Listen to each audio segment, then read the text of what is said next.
Governor Haley signed something into law here, and he's going to explain it to me. From the Charleston Animal Society, it's Joel Elmore. Hey, Joel. Hey, Rodney. How you doing, man? Good, good. I haven't talked to you in a while. Well, the latest I have on this story is a week old, so tell me what happened here. Yeah, well, this is something that we've been working on in conjunction with some animal organizations up in the Midlands and the Columbia area, and it's to increase the penalties for those who are, harming or, really, mutilating and torturing animals, really heinously harming animals. And it's something we've been working on, and the legislature was, really unanimously behind us, and the governor just signed it into law. And our animal cruelty laws are, pretty weak. I mean, they're some of the weakest in the nation. So this got us into a good place. It's not a great place, but it got us, really moving the ball. And there are about 3 key provisions in it. I mean, like most laws and legislation, it gets real technical. But here's the thing. It gives judges the flexibility and the scope to really, put in some maximum fines when they can tell from all the evidence and everything that, this is a bad person, this person's going to do some other bad things, unless, a pretty stiff penalty comes down. So, for example, on the second offense, the way the law, the penalty was currently was, the maximum was 90 days or $800. But really, a second offense of torturing an animal. And so now, we've gotten that up to 2 years of the maximum or, $2,000. And it could be both, and that's real good. But this was part of another bill which became law, and that is for victims of domestic abuse and domestic violence, that judges can step in and issue protection for those pets. Because that's what we find is that typically when somebody abuses their spouse or their significant other, is that, they'll threaten their children. If they don't have children, they'll threaten to harm the pet. And, we've seen does that happen? high-rise windows and stuff like that, boyfriends. Yeah, didn't they just had a case here in town where somebody threw a kitten out the window out of a moving car, and I guess everybody surrounded the guy or something. Who does such a thing? Yeah, and what we know, too, and this is scientific, what we know from scientific studies is that, don't intervene early on when these folks that are, torturing animals and hurting animals like that. They're going to go on and they're going to translate that to humans.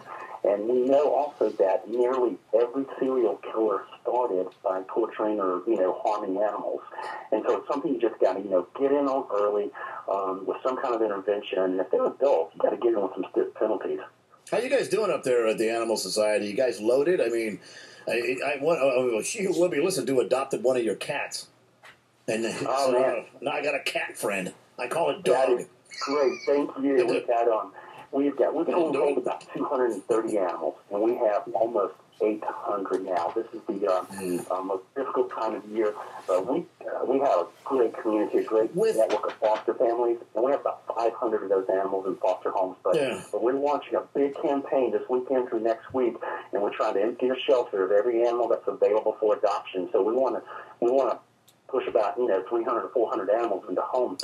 What's your capacity? What could you absolutely take at max? In the shelter facility itself, about 230 animals. And we just could not do it without the foster families. In fact, we shelter more animals in foster homes than we do in the shelter itself. And let me tell you what I'm hearing from realtors, man, since I've been doing the unenviable tasks of looking for a house. I hate every minute of it. There are people who abandon houses, and they leave their pets in there. Yeah, folks do that occasionally, and that is against state law. There are penalties that come with that, and we just busted a case. We did all the forensics, collected all the evidence, and worked with law enforcement and successfully prosecuted someone for abandoning their dog back in January when it was those frigid single-digit temperatures of all things. And all they had to do was just call animal control. They would have picked it up or brought it to us. Well, she told me that when she adopted your cat that you offered her free food for the life of the cat. Did you? Yeah, sometimes it's whatever it takes now. And she doesn't buy it. Or you have animals, and we have this saying that, just please make room for one more. And many times it's like, and especially, now here's something too, especially with some of the animals that are a little bit more difficult to adopt, like the older ones, that type of thing. But they're great animals. Is, we'll add some incentives. Hey, if you take on one more mouth to feed, we'll actually provide the food for it. Okay, yeah. Well, this cat eats a lot for a little 6-pound critter. This thing is always eating. But I'm a dog man myself, so I call the cat a good doggy. And just to make the owner mad. And we got great dogs too. We got great dogs.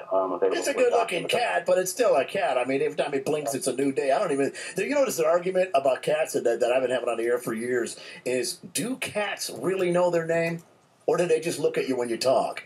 Dogs know words and they know their name. You can call a dog's name from the other room, from down the block, and it'll come running to you. But a cat, I don't think they know. This cat jumped off the balcony and couldn't find its way home. Well, listen. Cats are a little bit more stubborn, a little more independent than dogs. They're not stubborn and independent. They're just not very bright. They're nice. They're good-looking animals, man. They're nice-looking, okay? But they just aren't smart. Dogs are smarter than cats, and that's that, folks. Yeah. Here's something that just came out. A study that came out also. Where cat owners are actually have a higher IQ than dog owners. Yeah. According to that liberal test, it's probably name 3 things you like about Obama. 10 points for each one. You know.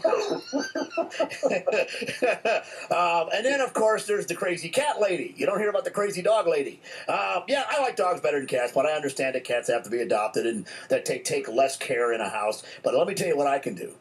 I can walk into a house that has a cat. From the front door, I'll tell you where the litter box is. There you go. I'm not trying to dissuade people from. And this is a tuxedo cat. That's a good-looking cat. All right, I got to go, man. I'm up against the clock here. All right, thank you. See you, man. So much for sharing the news. Sure.